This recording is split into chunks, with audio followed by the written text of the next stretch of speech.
जैसा कि आप सभी लोगों को ये कल से बताया गया है कि मेरा नाम कामना जगन्नाथ है।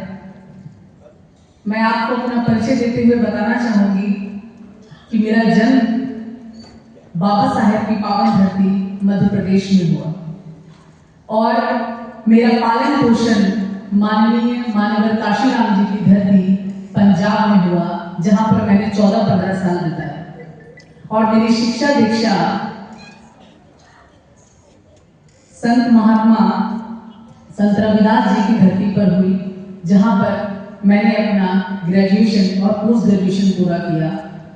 और जो मेरी स्कूलिंग हुई है वो देश के विभिन्न केंद्रीय विद्यालय में मैंने पढ़ करके अपनी स्कूलिंग को प्राप्त किया है। और जो मेरा विवाह हुआ है वो बुद्ध की धरती और माननीय कर्पूरी ठाकुर जी की धरती पर हुआ है। तो मैं अपने आप को 24 कैरेट मानवतावादी और अम्बेडकरवादी कहती हूँ।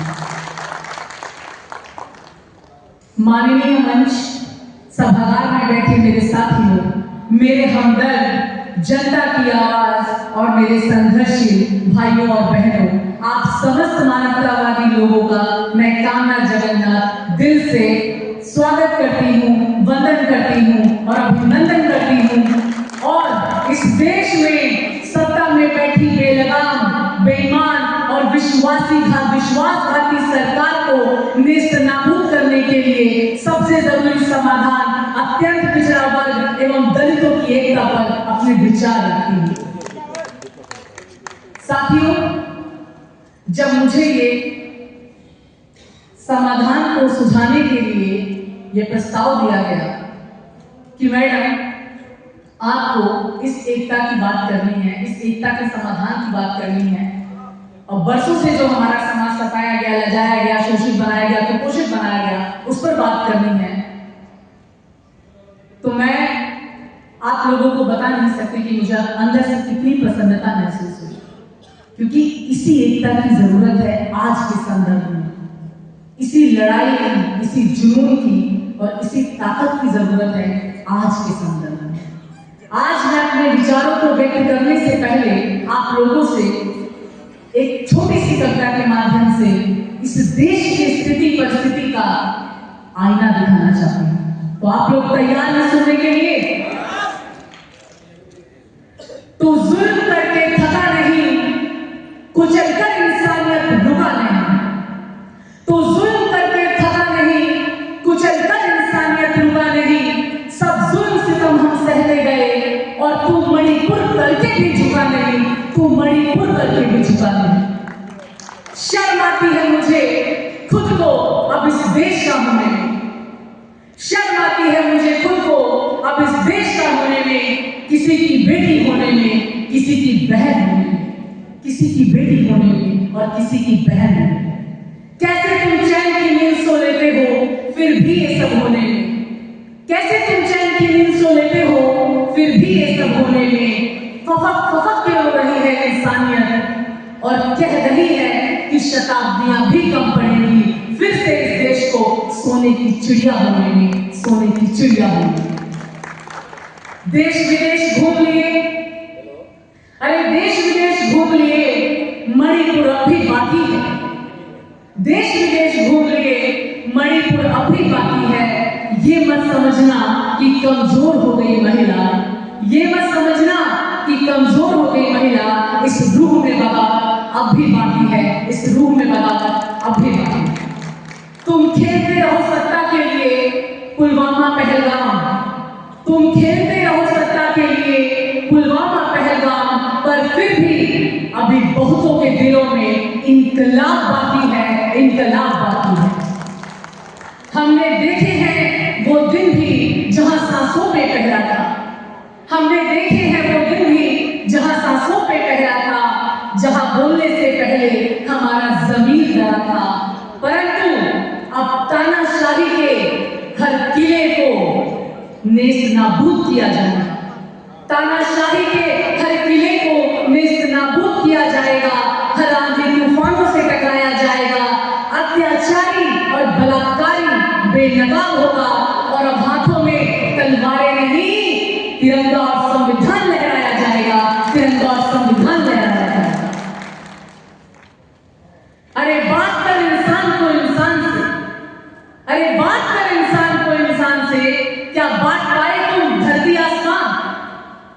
बात कर इंसान को इंसान से, क्या तू बांट पाए धरती आसमां? और हमारे मोदी जी कहते हैं कि सौगंध मुझे इस मिट्टी की, ये देश नहीं बिकने दूंगा। और आज देश कुछ मुट्ठी भर लोगों के हाथों में बेच दिया, तो मेरा उनके लिए जवाब है, सौगंध मुझे इस संविधान की, चलता रहेगा ये कारवां, चलता रहेगा ये कारवां। और संगो और सौगंध मुझे इस मिट्टी की, सौगंध मुझे पूरे बहुजन समाज की, ये देश नहीं बिकने दूंगी, ये देश नहीं बिकने दूंगी। साथियों, बेटी बचाओ बेटी पढ़ाओ, अब ये नाटक खत्म कर। बेटी बचाओ बेटी पढ़ाओ, अब ये नाटक खत्म कर। करके नीलाम इज्जत बेटी की, देवियों को पूजने का ढोंग मत कर, देवियों को पूजने का ढोंग मत कर। अच्छे दिन आएंगे, अच्छे दिन आएंगे, अच्छे दिन आएंगे, अब ये रटना बंद कर। अच्छे दिन आएंगे, ये रटना बंद कर। सरेआम देश विदेश में बुद्ध को बदनाम मत कर, सरेआम देश विदेश में बुद्ध को बदनाम मत कर। कटवा के किसी शूद्र की जीभ गंगा स्नान मत कर, कटवा के किसी शूद्र की जीभ गंगा स्नान मत कर। निकलवा के मनुवाती यूपीएससी रिजल्ट, निकलवा के मनुवाती यूपीएससी रिजल्ट, पिछड़ा होने की राजनीति का ढोंग मत कर, पिछड़ा होने की राजनीति का ढोंग मत कर। बुझा के किसी के घर का चिराग, घरों को शमशान मत कर। और लूट कर किसी की बहन की असमत को, भाई की कलाई सूरी मत कर। लटका कर किसी के बाप को ये समाज यतीम मत कर। और हमले करवाकर इस देश के वीरों पर ये देश विधवा मत कर, ये देश विधवा मत कर। ऊंच नीच छुआछूत ये गोरख धंधा बंद कर। देश के नाम पर अनगिनत टुकड़े, पुलवामा पहलगाम बंद कर, पुलवामा पहलगाम बंद कर। खुद भी जी और लोगों को भी जीने दे, खुद भी जी और लोगों को भी जीने दे। मानवता की पूजा कर। और बस अब और नहीं, बस अब और नहीं, अभी नरसंहार बंद कर, अभी नरसंहार बंद कर, अभी नरसंहार बंद कर।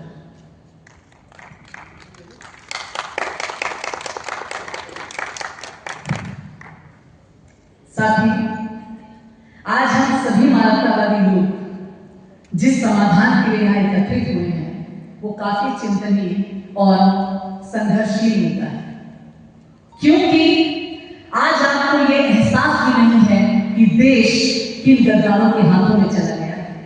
2014 के बाद से जो इस देश की हालत हुई है, उसे अभी आप नहीं समझ रहे, लेकिन जिस दिन पढ़ लिख करके आपके बच्चे देश से बाहर जाएंगे, तब उनको एहसास होगा, तब आपकी आंखें चौंधिया जाएंगी, आपके बच्चों की आंखें चौंधिया जाएंगी।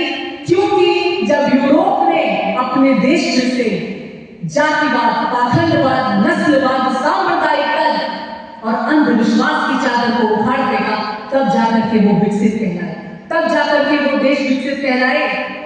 परंतु आज हमारे देश में लोग जातिवाद, पाखंडवाद और अंधविश्वास में डूबकर एक इंसान से ज्यादा गाय, गोबर, गौमूत्र, मंदिर और मस्जिद को तरजीह दे रहे हैं। और यही एक कारण है कि आज हम केंद्र सरकार में 75 वर्षों के बावजूद भी किसी भी दलित या अत्यंत पिछड़े वर्ग की सरकार नहीं बन पाई, इसी एकता की कमी की वजह से।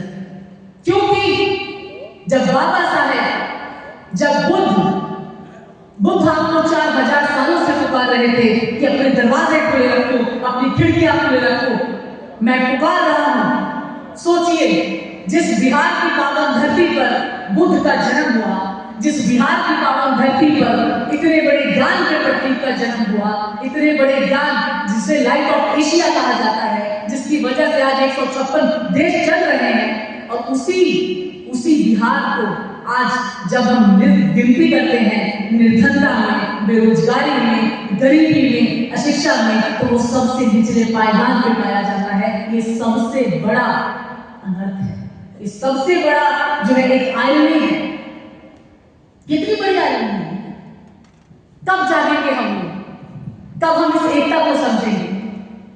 जब बाबा साहेब आपको पुकार रहे थे कि आइए अपने अछूत भाई बहनों का साथ दीजिए, तो आप लोगों ने क्यों साथ नहीं दिया? आप लोग अपने आप को टचबल समझ रहे थे और जिन लोगों ने वर्ण व्यवस्था में अछूत लोगों को स्थान नहीं दिया, उन लोगों ने उन अछूतों को नाम दे दिया अनटचेबल्स, उन लोगों को नाम दे दिया अछूत, मलिच्छ, दलित, बेबस की ठोकरें खाने को लोग मजबूर थे, शोषित, पीड़ित, वंचित। जब वर्ण व्यवस्था की शुरुआत हुई तो किसी ने कह दिया कि जो मुख से पैदा हुआ वो ब्रह्मा, जो ब्रह्मा के मुख से पैदा हुआ वो ब्राह्मण, जो भुजाओं से पैदा हुआ वो क्षत्रिय, फिर वैश्य और फिर शूद्र, और जो पूरा जो शूद्र समाज है वो कोई नहीं, वो SC ST OBC की समाज है।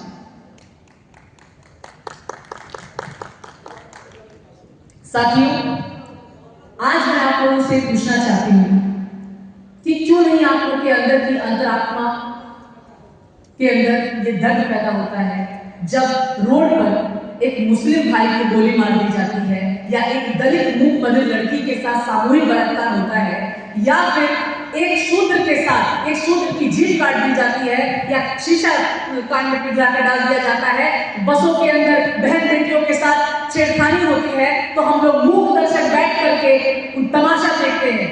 क्यों? क्योंकि हमको जातियों में बांट दिया गया है, हमको 6745 जातियों में बांट दिया गया पूरे बहुजन समाज को, और हमको लगता है कि ये फलाने जाति से है, फलाने समाज से है, और हम इस समाज से हैं, हम अपने आप को ऊंचा समझने लगते हैं। अरे सबसे ऊंची इंसानियत है। बुद्ध ने कहा, हमारे संविधान ने समझाया कि सबसे ऊंचा धर्म, सबसे ऊंची जो जाति है वो इंसानियत है। आज एक सांसद का घर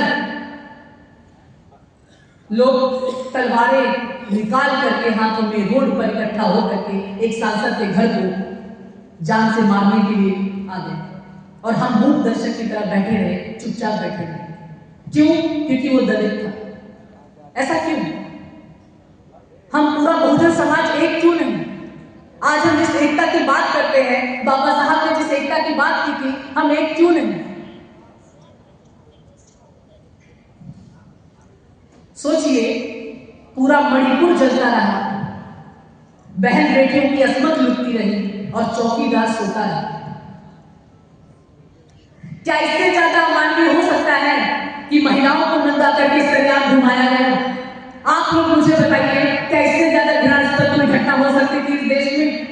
क्या करता रहा इस देश का चौकीदार? लुटती रही असमत देश की, और वो करता रहा कारोबार।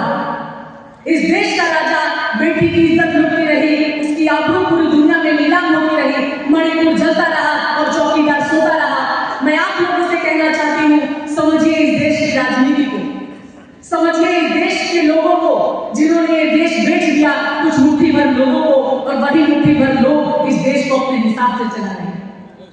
इस देश के चारों स्तंभों पर न्यायपालिका, कार्यपालिका, विधायिका और मीडिया पर उनका एक छत्र राज है। वो लोग डिसाइड करते हैं इस देश का शासन प्रशासन कैसा होगा, वो लोग डिसाइड करते हैं कि मार्केट में किसकी दुकानें चलेगी, किसको सत्ता की बागडोर देंगे, वो लोग डिसाइड करते हैं कि किस वर्ग को ज्यादा फायदा देने से उनको फायदा होगा। आज ये जो मणिपुर में आग लगी है, पुलवामा पहलगाम में वीरों की जो शहीदी हुई है, शोषितों, वंचितों, पीड़ितों, कुपोषितों पर जो अत्याचार हो रहा है पूरे देश में, एक पूरे बहुजन वर्ग पर जो अत्याचार हो रहा है, ये वही करा रहा है जो वो आग बुझाने नहीं आया, ये वही करा रहा है जिसका दिल नहीं दहला पहलगाम से, जिसका दिल नहीं दहला इस नरसंहार से, इस कत्लेआम से।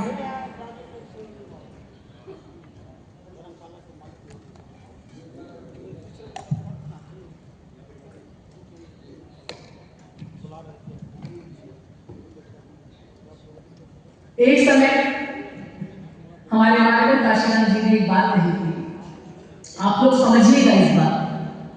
जो लोग तुम्हारे हाथ का छुआ पानी तक नहीं पीते, वह तुम्हारा वोट लेकर संसद में तुम्हारे हक के लिए क्या खाक लड़ेंगे।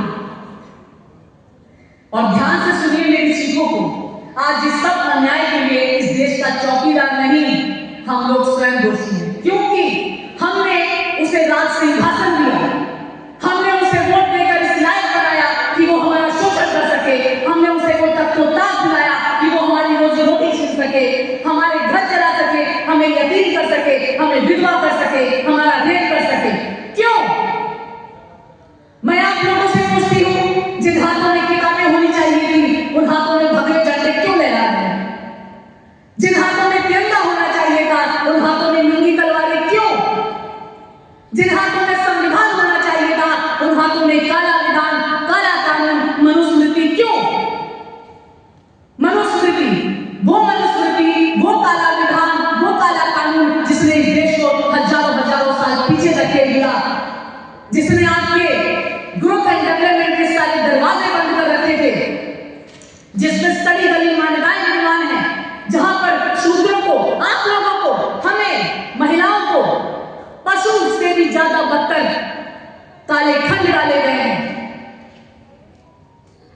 जिसके अंदर ऐसे विधान डाले गए हैं, ऐसे काले कानून डाले गए हैं कि अगर संस्कृत का एक श्लोक भी गिर जाए तो आपके कानों में शीशा पिघला के डाल देना चाहिए, आपकी जीभा को काट देना चाहिए, आपको निंदा करके बेत से मारना चाहिए, और वो भी बिना गलती के, क्योंकि किसी एक पर्टिकुलर जाति का दम था, जिनका दम था आज से 2500-3000 सालों तक मेरे भाई बहन, आप लोग, मेरे पूर्वज, मेरे पुरखे इस सहन करते हैं।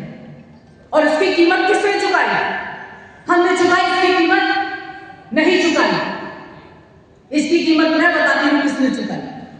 इसकी कीमत चुकाई हमारे पेरियार साहब ने, इसकी कीमत चुकाई ज्योतिबा फुले ने, बाबा साहब भीमराव अम्बेडकर ने, नरेश सिंह यादव ने, बिरसा मुंडा ने, छत्रपति शाहू जी महाराज ने, बाबा फरीद ने, पलटू दादू ने, जयप्रकाश नारायण ने, दशरथ मांझी ने, मोहम्मद साहब ने, गुरु नानक ने, कर्पूरी ठाकुर जी ने, संत कबीर जी ने, संत रविदास, संत नामदेव, संत तिरुवल्लुवर, काशीराम जी, रानी झलकारी बाई, माता सावित्रीबाई फुले, माता रमाबाई, माता भीमाबाई, उदा देवी पासी, राजा बिजली पासी, जगदेव प्रसाद कुशवाहा जी हैं। और आज हम लोग क्या करते हैं? इतने सूट बूट पहन करके, टाई कोट पैंट पहन करके जब हम तैयार होते हैं तो हम इतराते हैं। याद रखिए, इस सूट बूट, इस टाई के लिए किसी ने अपना हाथ तोड़ाया था, किसी ने लाठियां खाई थी, किसी ने गालियां खाई थी, किसी ने मार खाई थी। मैं सच बोल रही हूं, जब गांधी जी नमक के लिए आंदोलन कर रहे थे तो अम्बेडकर जी आपके लिए, पानी के लिए महान सत्याग्रह कर रहे थे और लठ खा रहे थे और अपना हाथ तोड़ा रहे। उन्होंने कीमत चुकाई। आज सभी लोग अपनी अपनी औलादों को सीने से चिपका करके घूमते हैं, लेकिन बाबा साहब ने अपनी 4 औलादें खोल दी। ये कुर्बानी दी थी उन्होंने। आज किसी को MP MLA PM CM DM का पद मिल जाता है तो वो आराम से ऐशो आराम की जिंदगी जीता है। क्या बाबा साहब को कमी थी इस चीज की? वो चाहते तो किसी भी देश का प्रधानमंत्री बन सकते थे, बहुत सारे देशों से उनको न्योता मिला था, लेकिन नहीं, वो चाहते तो आराम से सरकारी नौकरी करके अपना जीवन यापन गुजार सकते थे, लेकिन नहीं। 64 विषयों, 32 डिग्रियां और 9 विषयों में पारंगत होने के बावजूद भी वो व्यक्ति बड़ौदा राज्य में एक पेड़ के नीचे बैठ करके फूट फूट कर रोया था, क्योंकि उसे पूरे राज्य में कहीं घर नहीं मिला था किराए। और उसी दिन उसने संकल्प लिया था कि मैं इस गैर बराबरी को नेस्तनाबूद कर दूंगा इस देश से, और वो संकल्प भूमि के नाम से जगह जाने लगी। इसे कहते हैं संकल्प। साथियों,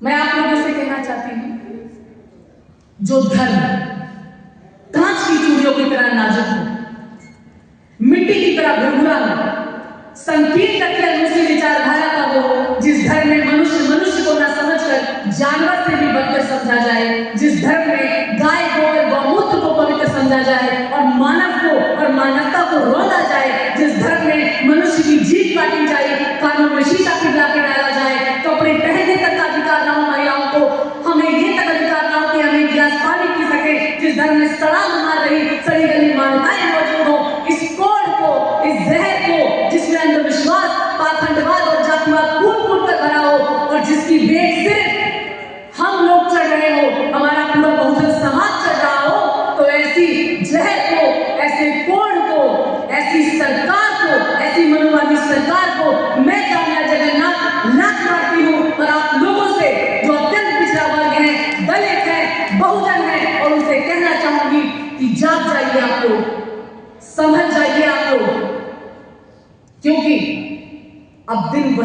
लौट रहे हैं। अगर आज नहीं जागे तो वही दिन वापस आएंगे जिस नाली से, जिस गाली से हमारे बाबा साहब हमें खींच करके निकाले, वही दिन वापस आ रहे हैं। फाड़ दीजिए ऐसे धर्म ग्रंथों को, जला डालिए ऐसे झूठे हैवानियत भरे काले विधानों को, उखाड़ फेंकिए वो भगवा झंडा अपने अपने घरों के ऊपर से जो इनके व्यापारों का, इनकी नफरत की दुकान चलाने का प्रतीक है। आप मासूम लोगों को इस धर्म, पाखंड और अंधविश्वास के व्यापार में फंसाकर आप लोगों को अपने ही दलित भाइयों से अलग किया जा रहा है। और ये एक बहुत बड़ा षड्यंत्र है जिसे आप लोग अभी नहीं समझ रहे, और इसे आप लोग तब समझेंगे जब चिड़िया चुग जाएगी खेत। क्योंकि जातिवाद तब तक फलता फूलता रहेगा जब तक आप उनकी दुकानों को चंदा दे रहे हैं, जब तक आप उनकी दुकानों को चंदा देना बंद नहीं करेंगे। जगह जगह मंदिर खोलकर भगवा वस्त्र धारण करके आतंकवादी पैदा किए जा रहे हैं, जातंकवादी पैदा किए जा रहे हैं। अभी पहलगाम और पुलवामा में बोला गया कि धर्म देखकर, धर्म पूछ करके मारा गया। तो मैं कहती हूं कि जो आए दिन रोज जाति पूछ करके मारा जा रहा है वो आतंकवाद नहीं है। कलाई में कलावा, माथे पर तिलक और हाथों में तलवारें लहराई जा रही हैं, और धर्म और आस्था के नाम पर आप मासूम लोगों को बेवकूफ बनाया जा रहा है। आपके बच्चों को शिक्षा से दूर और मंदिरों के पास भेजा जा रहा है, अंधविश्वास में ढकेला जा रहा है, और खुद के बच्चों को ऑक्सफोर्ड और बोस्टन यूनिवर्सिटी भेजा जा रहा है। आपके बच्चों के हाथों में नफरती भगवा झंडा पकड़ाया जा रहा है, और खुद के बच्चों को आईसीसी का प्रेसिडेंट बनाया जा रहा है। आपके बच्चों से काबड़ उठाया जा रहा है, और खुद के बच्चों को CM, PM, DM, MP, MLA बनाया जा रहा है। आपके बच्चों को जातिवादी, आतंकवादी बनाया जा रहा है, और आपके ही पैसों से, आपके टैक्स के पैसों से खुद के बच्चों को मलाई खिलाया जा रहा है, मलाई खिलाया जा रहा है, और जिसे आप लोग अभी नहीं समझ। साथियों, अब इस राजनीति को समझना होगा, और अब हमें ये समझना होगा कि चाहे वो अत्यंत पिछड़ा वर्ग हो, SC ST हो, हमारे मुस्लिम भाई हो, हम सबको एक साथ होना होगा। अब 3 धाराएं नहीं, एक समंदर बनना होगा, एक समंदर बनना होगा। साथियों, साथ आओ, उठो, जागो। अब और बांटने नहीं देंगे हम। आज हम 3 नाम नहीं पुकारेंगे, EBC, SC ST, माइनॉरिटीज, मुस्लिम, 3 नाम नहीं पुकारेंगे। हम पुकारेंगे एक आवाज, एक सपना और एक संघर्ष। भारत का महान पत्रकार, युगंधर, संविधान निर्माता, प्रज्ञा तेज, प्रज्ञा सूर्य, महासूर्य का कल्प पुरुष, भारत का प्रथम श्रम मंत्री, कानून मंत्री, शोषितों पीड़ितों का मसीहा, भूखे नंदों का पितामह, भारतीय नारी का मुक्तिदाता, महान विचारक, शांति समता, बंधुत्व एवं राष्ट्रीय एकता के प्रतीक, बौद्ध धर्म के पुनरुद्धारक, दूरदृष्टा, symbol of knowledge, symbol of equality, liberty, fraternity and social justice, विश्व रत्न, कोहिनूर, परम पूज्य बोधिसत्व बाबा साहेब डॉक्टर भीमराव अंबेडकर जी ने स्वयं लाठियां, गालियां और मार खाते हुए, मनुवाद और जातिवाद की करारी चोट सहन करते हुए, स्कूल के बाहर जूते चप्पलों के पास बैठने के बावजूद एक बदला रहित और एक खूबसूरत संविधान लिख करके हमारे हाथों में दिया। और उस संविधान में लिख दी वो सभी बातें जिसने किसानों, खेतीहरों, मजदूरों, वंचितों, महिलाओं, लगभग 90% जनता के जीवन में खुशियां बिखेरी। आधुनिक भारत का वह सुपुत्र जिसने भारत के संविधान को रचकर भारत को लोकतांत्रिक गणराज्य बनाया, और सुनिए, और वोट देने का अधिकार देकर आप लोगों को इस देश का मालिक बनाया। ये बहुत बड़ा अधिकार था। यही वो अधिकार था जिससे आप संपन्न या विपन्न बन सकते हैं। यही वो अधिकार है जिसके बलबूते आप अपनी और इस देश की, अपने बच्चों की, अपने समाज की दशा और दिशा तय कर सकते हैं। यही वो अधिकार है। सिर्फ शिक्षा, संविधान और एकता ही आपकी सबसे बड़ी ताकत है। और बाबा साहब ने कहा था कि सबसे बड़ा हथियार उन्होंने शिक्षा, संविधान को ही बताया था और एकता को बताया था। शिक्षा और संपन्नता आपको तभी मिल सकती है जब आप संविधान को मानेंगे, इस विधान के नियमों पर चलेंगे, उसको पढ़ेंगे। उन्होंने कहा था शिक्षित बनो, संगठित रहो और संघर्ष करो, क्योंकि जब तक संगठन नहीं बनेगा आप संघर्ष के काबिल नहीं बनेंगे। आप अकेले कभी एक अकेला चना कभी भार नहीं तोड़ सकता। आप सभी को एक होना होगा। 40% आपकी जनसंख्या है और 20% दलितों की जनसंख्या है। बाकी हमारे मुस्लिम भाई बहन, हमारे माइनॉरिटी समाज के लोग मिलाकर के हम 65% बनते हैं। सोचिए, जब अकेले 500 महारों में 28,000 पेशवाओं की कमर तोड़ी थी, तो आज तो हम 90% हैं। हम क्या कर सकते हैं आपको एहसास भी नहीं होगा। लेकिन आप अपनी एकता को समझिए। अगर 75 साल पहले बाबा साहेब अनुच्छेद 340 न संविधान में लिखते तो आज हम लोग यहां तक नहीं पहुंच पाते। हमारा संविधान जब बनकर तैयार हुआ तो उसमें 395 अनुच्छेद, 12 अनुसूचियां और 22 भाग थे, जिसमें से लगभग 70 अनुच्छेद बाबा साहब ने गरीबों, वंचितों, शोषितों, कुपोषितों के नाम किए, ओबीसी, एससी, एसटी, माइनॉरिटीज के नाम किए और 5वीं और 6ठी अनुसूची पूरे गरीब और आदिवासी समाज के नाम किए। आज अगर संविधान नहीं होता तो मंदिर जाने की बात दूर है, आप एक गिलास पानी नहीं पी सकते। परछाई से अपवित्र, छूने से अपवित्र, आवाज से अपवित्र होने वाला व्यक्ति आज संविधान के दम पर पवित्र होता चला जा रहा है, परंतु इसकी कीमत हम लोगों ने नहीं चुकाई अभी तक। इसकी कीमत हम लोगों ने नहीं चुकाई। आज भी हम बटे हुए हैं और हम जितना बटेंगे उतना कटेंगे। आज भी हम बटेंगे, हम जितना बटेंगे उतना कटेंगे। आज भी हमारे अति पिछड़ा वर्ग के जो भाई बहन हैं, मैं देखती हूँ उनके जीवन के, उनके समाज की आज सबसे ज्यादा अगर कोई रुकावट बनी हुई है तो वो है आपका अंधविश्वास, झूठी आस्था और अंधश्रद्धा। आज सबसे ज्यादा अगर राम मंदिर की कोई चक्कर लगाता है तो आप लोग लगाते हैं। क्यों? आप अपने गरीब भाई बहनों का साथ क्यों नहीं देते? मेरा सवाल है आप लोगों से, आपने क्यों सवर्णों का दामन पकड़ा? आपने क्यों मनवादियों का दामन पकड़ा? आपने अपने आप को टचबल माना और आपने सोचा कि वो आप लोगों को एक्सेप्ट कर लेंगे, but they will never accept you wholeheartedly. I beg you, they will never accept you wholeheartedly. आपने एक भाई को मरता छोड़ दिया समाज के अंदर और आप शामिल हो गए गद्दारों में। इसलिए आज आपकी स्थिति पैदा हुई कि आज आप लोगों का समाज इतना ज्यादा पिछड़ गया, क्योंकि आप अपने आप को टचबल समझ रहे हैं। क्या आप लोग की दशा और दिशा हुई? सोचिए आप लोग, आपको सोचना चाहिए कि जिन लोगों ने इनकी चाटुकारिता को नहीं स्वीकार किया उन लोगों को इन्होंने अनटचबल घोषित किया। और आज आप लोगों के हाथों में सबसे ज्यादा कलावा, भगवा झंडा और माथे पे तिलक देखती हूं। क्यों आप इन झूठी अंधश्रद्धा को धो रहे हैं? क्यों आप इन लोगों को मोह रहे हैं? आप किस दिन जागेंगे, किस दिन सुधरेंगे? आपको संविधान पसंद है या आपको मंदिर पसंद है, आपको भगवे झंडे पसंद है? अरे हमारे देश का एक झंडा बनकर तैयार हो गया था 1948 में। हमारा तिरंगा झंडा, 3 रंग का झंडा अपना फर पर फहराए, इस झंडे के नीचे हर भारतीय शीश झुकाए। फिर इसके अलावा और किस झंडे की हमें जरूरत है? इनकी दुकानों को चंदा देना बंद करिए, इनके व्यापारों को बढ़ाना बंद करिए। ये सिर्फ आप लोग कर सकते हैं। सोचिए, आपको नालियों से, गालियों से, इनकी मार से किसने निकाला? आपको आज अगर पढ़ने का अधिकार मिला, समाज में स्वाभिमान जीवन जीने का अधिकार मिला, तो किसके बलबूते मिला?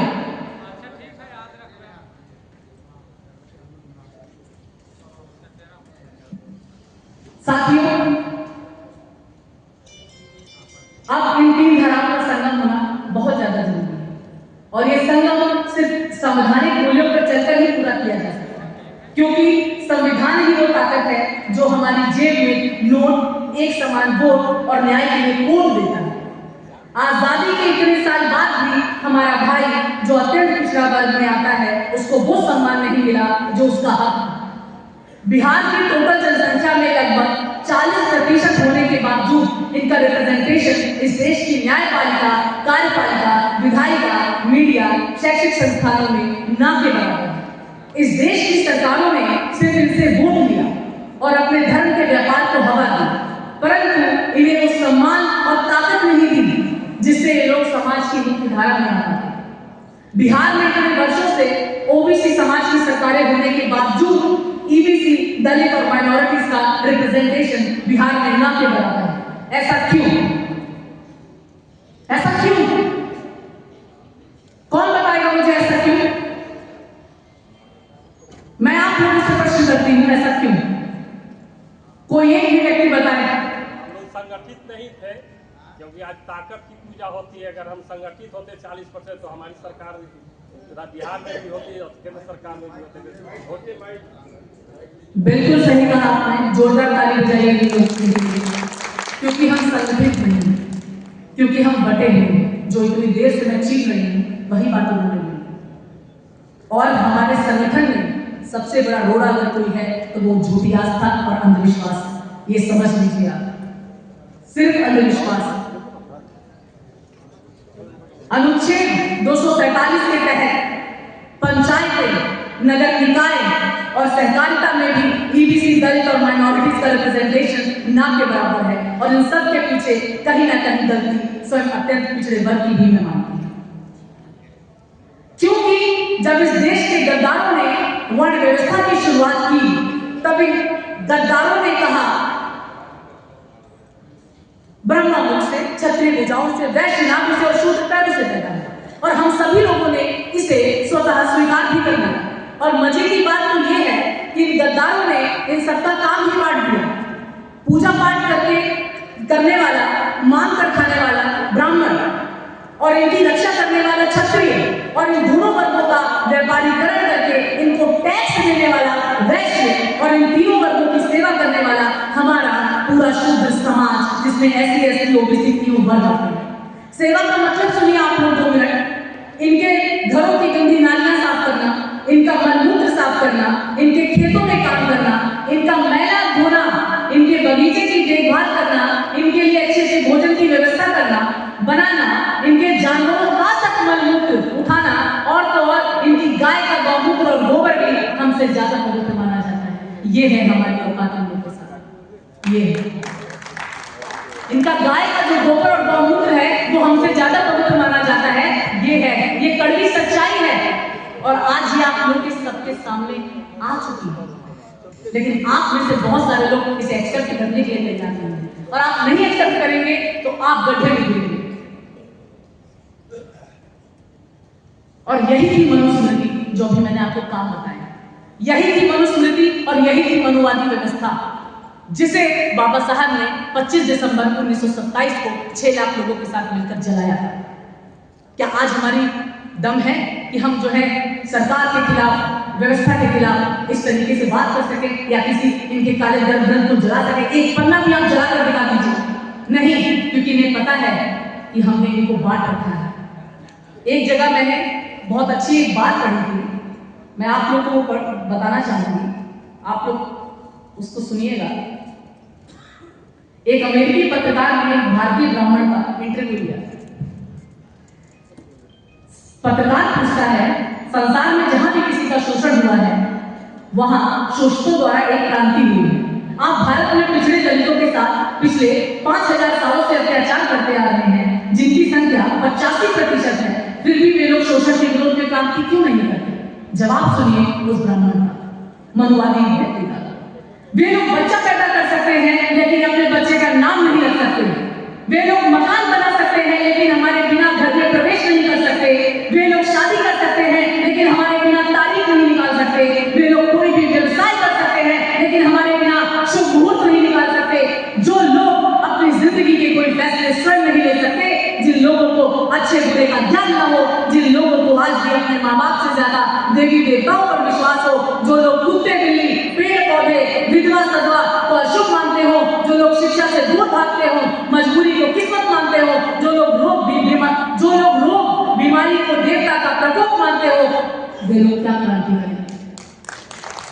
क्या क्रांति करेंगे आप लोग? करेंगे क्रांति आप लोग? ये डर का प्रतीक है। आपके माथे पे जो तिलक, हाथ में जो करा है, हाथ में जो कलाई में करा है, हाथ में भगवे झंडे हैं, ये डर का प्रतीक है, ये गुलामी का प्रतीक है, ये अंधविश्वास का प्रतीक है, झूठी आस्था का प्रतीक है। इसकी वजह से सिर्फ खाली वर्षों से आज के सरकारों में सिर्फ सवर्ण सरकारें राज कर रही हैं और मलाई खा रही हैं और आपके बच्चे खाबू उठा रहे हैं, आपके बच्चे भगवे झंडे लेके घूम रहे हैं। ये है सच्चाई आज इस देश की। हमारा कोई भाई मार खाता है तो हम उसको देख करके निकल जाते हैं, मुंह दर्शक बन के बैठ जाते हैं। अब वक्त आ गया है, जाग जाइए साथियों।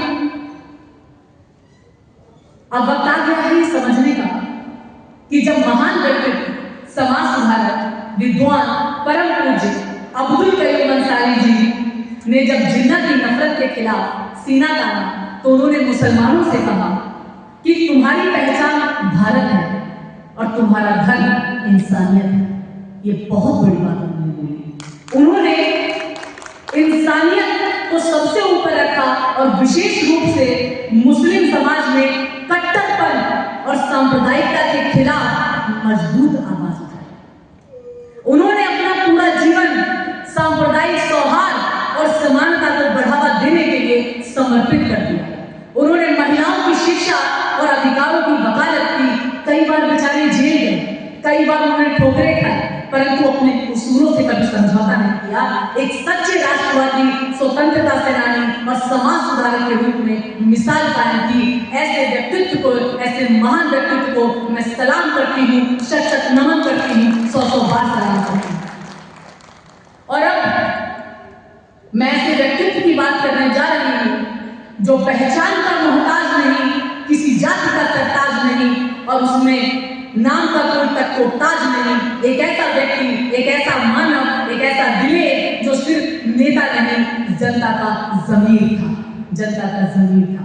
जी हाँ, मैं बात कर रही हूँ महान विद्वान, महान विभूषण, महान नेता, जननायक कर्पूरी ठाकुर जी की, जिन्होंने कहा था कि जब तक अंतिम आदमी को उसका हक नहीं मिलेगा, सत्ता एक धोखा है, सत्ता एक इल्यूजन है,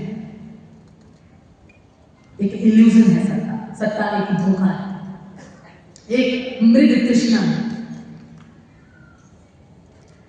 ये वही व्यक्ति थे, ये वही महान समाज सुधारक थे जिन्होंने 1978 में बिहार में पिछड़े वर्गों को आरक्षण देने की ऐतिहासिक योजना लागू की। यह भारत के इतिहास में सामाजिक न्याय की दिशा में एक बहुत बड़ा क्रांतिकारी कदम था, बहुत बड़ा क्रांतिकारी कदम था। पिछड़े वर्ग को 2 हिस्सों में बांटा, एक अति पिछड़ा वर्ग और पिछड़ा वर्ग, जिसमें सबसे पिछड़े तबकों को लाभ मिल सके, जिसके लिए उन्होंने बहुत सारा काम किया। वे दलितों, भूमिहीनों, गरीबों और मजदूरों की आवाज थी। वे स्वयं अत्यंत सादगीपूर्ण जीवन जीते थे और जातिवाद, पाखंडवाद और भ्रष्टाचार से सख्त नफरत करते थे। उन्होंने खुद को कभी राजनेता नहीं माना, उन्होंने खुद को कभी राजनेता नहीं माना, बल्कि उनके लिए राजनीति सत्ता का साधन नहीं, सामाजिक परिवर्तन का माध्यम थी, सामाजिक परिवर्तन का माध्यम। उनका सपना था एक ऐसा भारत बने जहां जातिवाद, पाखंडवाद और गरीबी और भेदभाव ना हो और हर व्यक्ति को सम्मान और समान अधिकार हो। तो सोचिए साथियों, जब इन तीनों लोगों ने एक ही उद्देश्य के लिए इंसाफ की मशाल जलाई, तो क्यों हम उस मशाल को 3 टुकड़ों में बांट कर चल रहे हैं? नहीं, अब वक्त आ गया है कि हम इन 3 धाराओं को एक समंदर में बदल दें, एक बवंडर में बदल दें, एक समंदर में बदल दें और एक बवंडर में बदल दें। आज का सच क्या है? सुनिए, आज का सच ये है कि आज भी दलितों को सम्मान से नहीं देखा जाता, मुसलमानों को शक की नजर से देखा जाता है और अति पिछड़े वर्ग आज भी बस गिनती में है, प्रतिनिधित्व में नहीं। ये लड़ाई किसकी? सबकी है, हम सबकी है ये लड़ाई। ये दुश्मन कौन है? वही सत्ता, वही व्यवस्था जो हमें आपस में लड़वा कर खुद राज कर रही है, खुद मलाई खा रही है। ना दलित अलग, ना मुसलमान अलग, ना पिछड़ा अलग, अब हम सब एक है।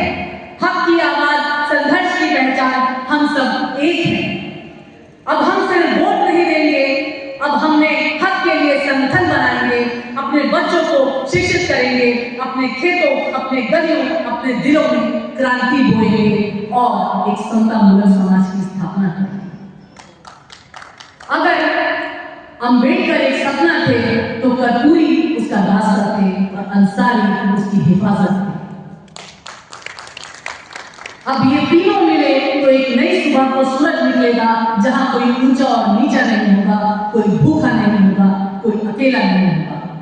और एकता में वो ताकत है, मैं आपको बता चुकी हूँ कि 500 महारों ने 28,000 पेशवाओं को धूल चटा दी थी। ये होती है एकता में बल, ये होती है एकता की ताकत। आप भले 5 आदमी हो, लेकिन अगर आप एक होकर रहेंगे तो आप बड़े से बड़ी लड़ाई को नेस्तनाबूद कर सकते हैं।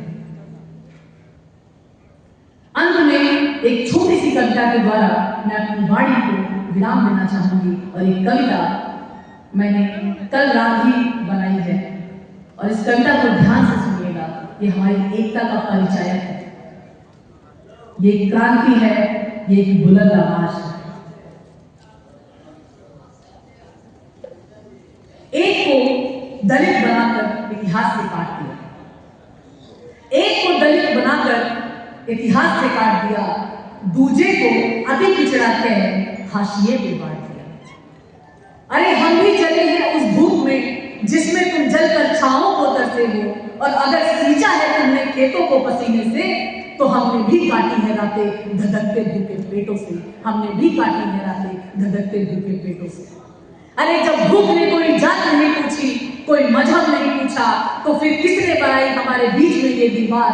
और जब दर्द एक जैसा दिखता है हर चीख में, तो फिर क्यों भाई भाई में तिरस्कार, क्यों भाई भाई में तिरस्कार?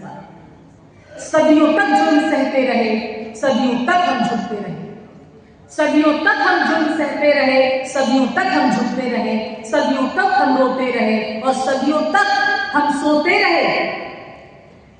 अब तोड़ते मिलकर इन जंजीरों को, रख जुल्म की गठरी कंधों पर, स्वाभिमान की आंच को सुलगा के कर अग्निशमन दुर्व्यवहारों पर, कर अग्निशमन दुर्व्यवहारों पर। पीड़ा भी एक, नीरा भी एक, पीड़ा भी एक, नीरा भी एक, फिर क्यों है तेरे कुएं अलग? पीड़ा भी एक, नीरा भी एक, फिर क्यों है तेरे कुएं अलग? अपमान भी एक, दुश्मन भी एक, फिर क्यों थे तेरे दोस्त अलग?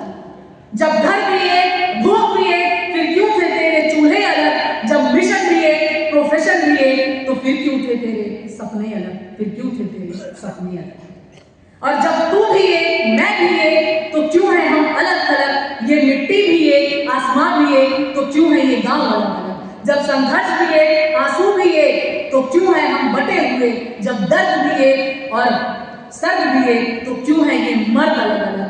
चल अब पहचान नहीं, एकता की बात कर। चल अब पहचान नहीं, एकता की बात कर।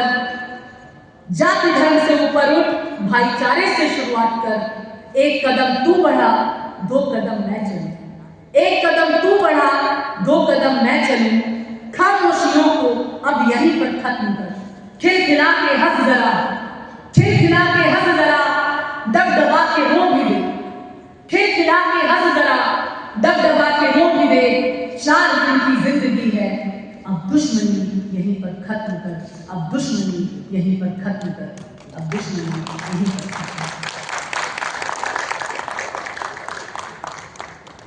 साथियों, आज इस मंच पर खड़े होकर के मैं आप लोगों से आह्वान करना चाहती हूँ कि आप लोग एक हो जाइए, क्योंकि यही समय की मांग है। This is the need of the hour.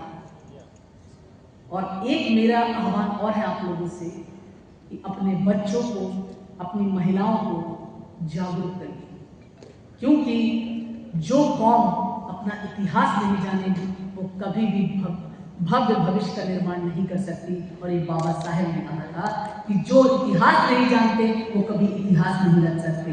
और जरूरी नहीं कि हम जीवन बहुत लंबा जिए, life should be greater rather than long. और महात्मा फुले साहब ने बात कही थी कि इस वक्त सबसे जो जरूरी काम है वो है मानसिक गुलामी को खत्म करना, जो आप लोग के दिमाग में भरी हुई है, उस गुलामी को खत्म करना। आज भी हमारे भाई बहन, हमारे बहुजन भाई बहन जय भीम बोलने से कतराते हैं। क्यों? जय भीम की वजह से ही आज जय संविधान है और जय संविधान से ही आज ये देश महान है। इसलिए मैं बार बार ये बात बोलती हूँ कि जय संविधान है, जय संविधान है, जय संविधान है, क्योंकि आज जय भीम की वजह से ही जय संविधान है। और आज हम लोग, आज आप लोग के बीच जो है, जो आज समता मूलक समाज की बात हो रही है, वो इसी संविधान के बल पे आज हम लोग एक साथ बैठे हुए हैं। वरना कहाँ आप होते और कहाँ हम होते, कहाँ हम गालियों में गिरे होते, कहाँ किसी की गालियों में गिरे होते। इसका एहसास भी हमको नहीं है। साथियों, अपनी ताकत को पहचानिए। सोचिए कि जब हमें जरूरत थी, आज से 2,500-3,000 वर्ष पूर्व, जब हमें हमारा एनलाइटमेंट नहीं हुआ था, जब हमें जरूरत थी कि कोई भगवान उतर करके हमारी सेवा कर दे, हमारे दुख दर्द को दूर कर दे, तो 33 करोड़ देवी देवताओं में से एक भी देवता नहीं उतरा। 90% समाज 10% समाज से शोषित होता रहा। सोचिए, और आज ये वक्त है कि 10% जो लोग हैं वो राज कर रहे हैं और 90% झेल रहे हैं, शोषित हो रहे हैं। तो आज हमारे पास 90% की ताकत है। तो हमको अब अपनी उस रोटी को छीनना होगा। कभी भी अधिकार मांगने से नहीं मिलता, छीनने से मिलता है। और जिसके लिए सबसे ज्यादा जरूरी है संगठन निर्माण। सबसे ज्यादा जरूरी है संगठन निर्माण। और संगठन निर्माण तब होगा जब हमारे आपके दिलों में भाईचारा हो, हमारे आपके दिलों में इंसानियत को सबसे ऊपर तरजीह दी जाएगी। हमें भूलना होगा कि हम कौन हैं। हमको ये याद रखना होगा कि हम सब शूद्र हैं। हम सब शूद्र हैं, हम वही शूद्र हैं, और ये सच्चाई है। इसको अपनाना होगा। तो आप मेरी बातों को समझ रहे हैं? कितने लोग मेरी बातों से सहमत हैं? प्लीज हाथ खड़ा करिए। मतलब कुछ लोग नहीं सहमत हैं, तो बोलिए जोर से। अभी सबने क्या बोला था? जय भीम, जय कर्पूरी, जय अंसारी, जय अबुल कलाम आजाद, जय फूले, जय संत नामदेव, जय ललित सिंह यादव, जय बिरसा मुंडा। साथियों, मैं इन लोगों के नाम इसलिए ले रही हूं क्योंकि इन लोगों की कोई जाति नहीं थी, इन लोगों का कोई धर्म नहीं था। इन लोगों की सिर्फ एक ही जाति थी, मानवता। इन लोगों का एक ही धर्म था, वो था इंसानियत का। अंत में जय भीम, जय कर्पूरी, जय भारत, जय अंसारी, जय संविधान, जय सामाजिक न्याय, तीनों वर्गों की एकता अमर रहे, समानता की क्रांति जिंदाबाद, जिंदाबाद, जिंदाबाद। और मैं ये बोलना चाहूंगी कि मैं आप लोग की वजह से आज यहाँ पर खड़ी हूँ। आप लोग ही मेरी ताकत हो, मेरा जोश हो, मेरा जुनून हो। आज मैं आप लोगों के लिए खड़ी हूँ यहाँ पर। और आज मुझे अगर मेरे ऊपर कुछ होता है तो मुझे पता है कि मेरा पूरा समाज, मेरे पूरे भाई बहन मेरे साथ खड़े हैं। धन्यवाद।